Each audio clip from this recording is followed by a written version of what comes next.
When you start to think about the sheer size of Australia, it's a bit like trying to wrap your head around the vastness of the ocean or the endless expanse of the outback sky on a clear night.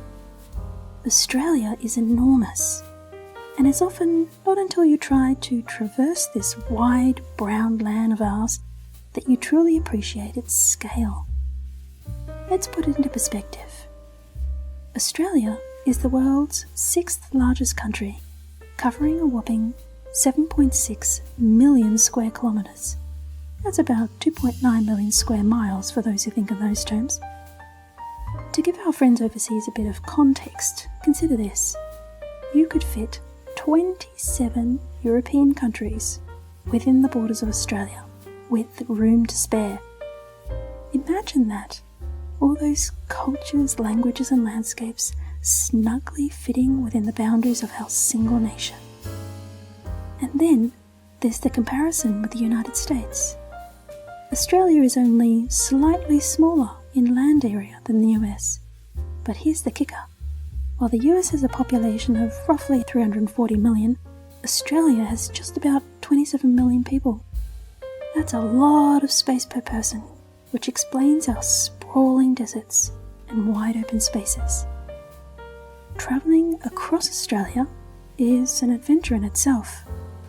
A road trip from Sydney on the east coast to Perth on the west coast is about 3,900 kilometres, or 2,400 miles. That's about 1,000 kilometres further than driving from London to Moscow. And if you're journeying from the top to the bottom, from Darwin to Adelaide, that's about 3,000 kilometres, which would take a good 32 hours to traverse by car.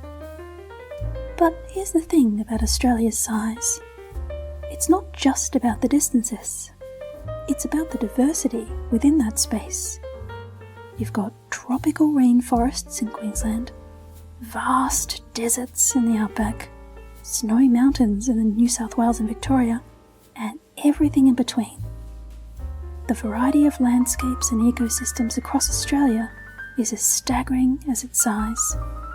This immensity has shaped our way of life in all sorts of ways. It affects everything from our infrastructure and transport to our sense of community. In the more densely populated coastal cities, life is fast-paced and vibrant. But in the rural and remote areas, there's a slower, more laid-back rhythm, where the sky stretches forever and the horizon seems endless. And yet, despite its size, or perhaps because of it, there's a sense of closeness among Australians. Maybe it's the shared understanding of living in a land so vast and varied, a mutual respect for the distances we travel and the landscapes we love. It's like being part of an exclusive club where the membership fee is understanding just how small you are in comparison to the country you call home. This vastness also fosters a unique kind of resilience and self-reliance among Australians.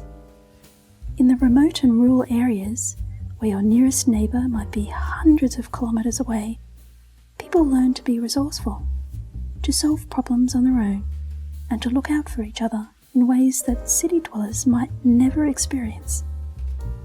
There's a camaraderie born of shared isolation, a community spirit that spans great distances. But it's not just the landscape that's spread out, it's the sky too.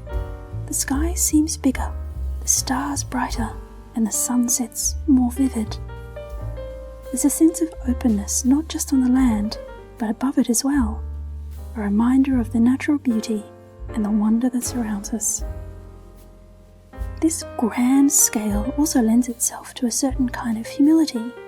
When you're faced with the endless horizons of the outback or the vast, rolling waves of the Southern Ocean, it's hard not to feel a bit small, a bit awestruck by the magnitude of nature and the world.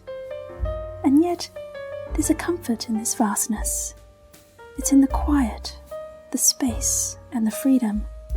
It's in the knowledge that no matter how busy or crowded the world might seem, there's always somewhere to go where the only sounds are the wind in the trees, the chirping of the birds, and the rhythmic pulse of the earth itself.